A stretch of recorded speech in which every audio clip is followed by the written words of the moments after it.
In the vast web of possibility woven by the Force, some threads lead to darkness no one imagined. On Polis Massa, as Padmé Amidala drew her final breaths, a choice was made. Not by her, but for her. Emperor Palpatine saw opportunity in her dying body. Leverage over Vader, a new apprentice, a weapon forged from love's ashes. This is the galaxy where Padme survived, where the champion of democracy became an agent of tyranny, where both Skywalkers fell into shadow together. The cold steel pressed against Padme's back as consciousness clawed through darkness. Her lungs burned with each desperate breath, and somewhere in the void, ancient whispers promised survival at a terrible price. This wasn't Polis Massa anymore. Sidious had moved her broken body to a hidden Sith medical facility where forbidden techniques could be practiced without witness. The Emperor stood over her, withered hands weaving patterns as crimson energy pulsed from his fingertips. The Force itself screamed in protest as Sidious violated its natural order, pulling Padme's fading life force back from the abyss with techniques forbidden since the Old Republic. This wasn't healing, it was domination over death itself. She's dying. No, not while she remains useful. The pain was exquisite, 1,000 white-hot needles stitching her shattered heart back together, dark side energy flooding her cells. Padme's eyes snapped open, pupils dilating as power she'd never imagined coursed through her. For one crystalline moment, she understood everything Anakin had tried to tell her on Mustafar.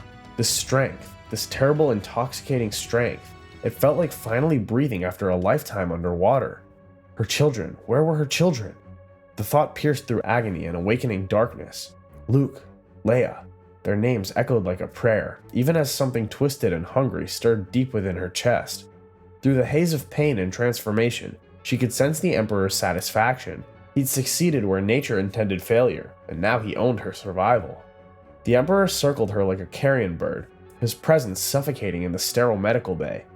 Through viewports, Padme could see the Death Star's skeletal framework hanging in space, the Empire's future cast in durasteel and tyranny. Her body still screamed with phantom pain from resurrection, but her mind was clearing, sharpening with unnatural focus. Sidious explained her situation with false sympathy.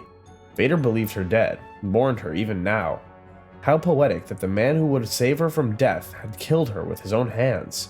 But her babies lived, for now. The words hung like hooks. My children? Safe, hidden, protected. But the galaxy is dangerous, Lady Amidala. I can assure their safety, but nothing is free. What do you want? She knew manipulation when she heard it. Years in the Galactic Senate had taught her every trick. But this wasn't politics. This was her children's survival weighed against her soul. The Emperor wanted service, loyalty, her talents redirected toward productive ends. She'd been the youngest queen in Naboo's history, a senator who'd helped birth this empire whether she admitted it or not. The alternative was simple. Die here, let her twins become orphans, vulnerable and alone. What good was ideology if she wasn't alive to protect them? Something fundamental shifted behind her eyes as she nodded acceptance. Somewhere deep inside, what had always burned bright began to dim, or perhaps to burn a different color entirely. Before we move on, I'd like to ask you a small favor. If you're enjoying this content so far, please take a second to like this video and subscribe to the channel. Over 98% of you watch these videos without subscribing. Imagine what we could accomplish if everyone subscribed. We thank you all for your continued support. 3 weeks later, Padme stood before a mirror in an undisclosed Imperial facility, barely recognizing the woman staring back. The mask was elegant, reminiscent of handmaiden disguises she'd worn as queen, but crafted from obsidian and cortosis alloy. It covered the upper half of her face, enough to speak in command, but never enough to fully reveal her identity. Her hair had been cut short and dyed midnight black. The robes were neither Jedi nor Sith, deep crimson trimmed with leather, practical yet authoritative. The Crimson Hand. That was her new identity. The Emperor's instrument where Vader's blade couldn't reach, where subtlety served better than brute force. The name felt like a collar. Her training had begun immediately. Not acrobatic lightsaber forms, but something more insidious. Sith sorcery focused on manipulation, bending wills, corrupting good intentions. She learned to reach into minds, plant doubts, turn allies against each other with carefully chosen words and subtle force pushes. You're adapting quickly, too quickly. Most initiates resist for months. I'm motivated. All those years in the Senate, reading people, understanding motivations, building coalitions, had been training for this. The dark side simply gave her tools to do what she'd always done, but with guaranteed results. Each day, each lesson, each compromise pushed Padmé Amidala further into shadow. When the Emperor summoned her for her first mission, the Crimson Hand turned from the mirror and something irrevocable turned away with her. The Emerald Hills of Naboo had never looked more poisonous as the Crimson Hand's shuttle descended toward Theed. Home. The word echoed hollowly as the city came into view. Domed structures gleaming in afternoon sunlight, waterfalls cascading into rivers. She'd left as a senator determined to preserve democracy. Now she returned as something else entirely. Captain Typho greeted her on the landing platform with surprise. The Emperor's representative arriving unannounced meant trouble. The Crimson Hand explained coldly. Intelligence suggested corruption within Naboo's government, trading with separatist sympathizers, embezzling relief funds. That's impossible. Senator Amidala herself would never have tolerated such behavior. Senator Amidala is dead, Captain. The galaxy has moved on. Take me to the governor. The investigation took 3 days. Padmé used every trick she'd learned. A touch here, a whispered suggestion there, and suddenly officials confessed to crimes they'd never committed. She hated herself for it. Hated how easily she identified which officials loved their families most, which feared death, which craved validation. But Luke and Leia were safe. That was all that could matter. On the 4th day, she delivered her verdict before Naboo's council chambers. 7 officials arrested, 2 executed publicly for treason, others sentenced to labor camps. Her voice amplified across Theed's plaza, announcing that the Empire rewards loyalty and punishes betrayal with absolute certainty. Later, alone in her childhood home turned prison, she removed the mask and allowed herself exactly 5 minutes of tears before locking the grief away again. The Imperial fortress on Vjun was carved from black stone in perpetual storms. The Crimson Hand had been summoned here without explanation, which meant the Emperor was orchestrating something. She felt him before she saw him, that presence, once warm and bright, now cold and mechanical. Vader's Force signature pressed against her awareness like a black hole. He stood at the corridor's end, 7 feet of armor and rage, backlit by lightning. His breathing echoed like a death rattle. The Emperor wanted his new agent evaluated, and Vader didn't waste time testing amateurs. Then let us not waste time with words, Lord Vader. You wish to test me? Test me. Impressive. You fight with familiarity, as if you know me. I've studied your tactics, know your enemy, basic strategy. The duel was brutal and brief. Vader fought with overwhelming force, but Padmé had watched Anakin spar with Obi-Wan countless times. She used the light whip's reach, staying mobile, never letting him pin her down. When they separated, Vader asked who she'd lost. The question struck deeper than any lightsaber could. She almost told him everything. Instead, she said someone she loved became a monster, but she was learning that monsters survive where angels die. Behind the mask, Vader's breathing paused for half a second. Some part of Anakin had recognized something in those words. As he left, she asked if he ever regretted what he'd become. His response was devastating, every single breath, but regret changes nothing, only power does. The Emperor's throne room became Padmé's classroom, and Sidious proved meticulous. Unlike Vader's brute force, Palpatine's lessons dealt with influence. Power through fear was primitive, he explained. True power came from making enemies choose their own cages. He showed her recordings of Senate sessions from before the Empire, pointing out moments she'd lived through but never understood. Senator Organa had been ready to oppose the Military Creation Act until Sidious suggested his homeworld might face attacks without protection.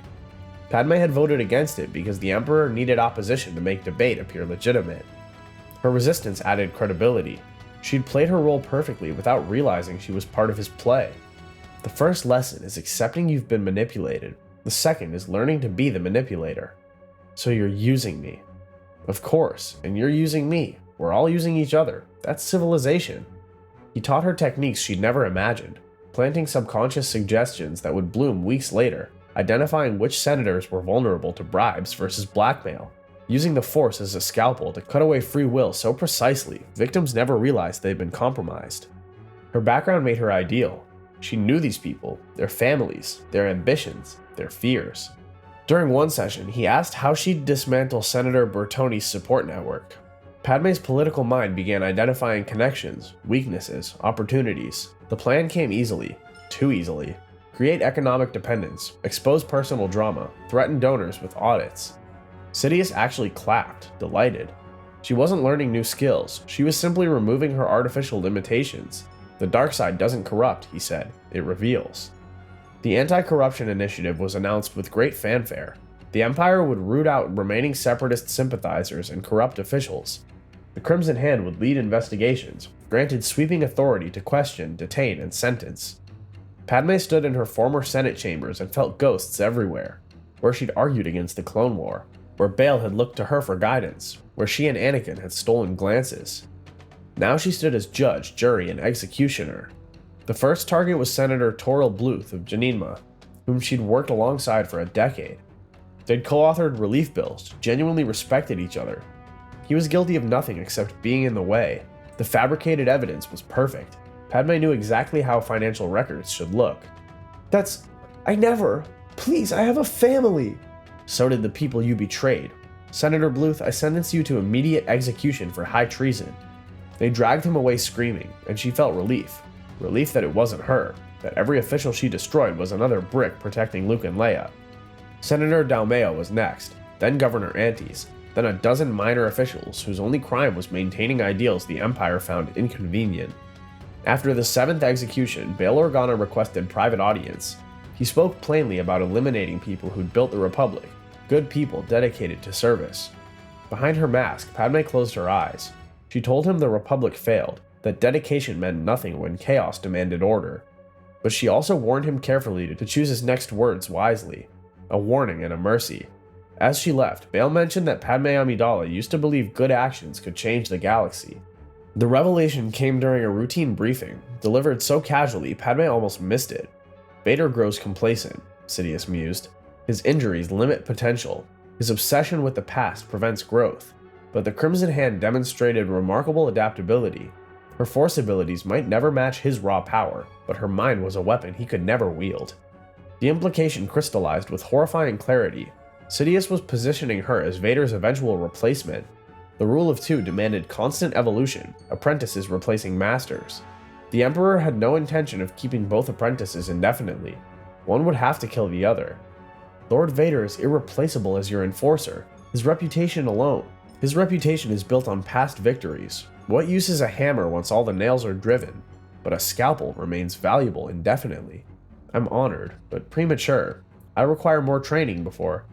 After the meeting, Padme retreated and reached out through the Force, consciously searching for Anakin's presence.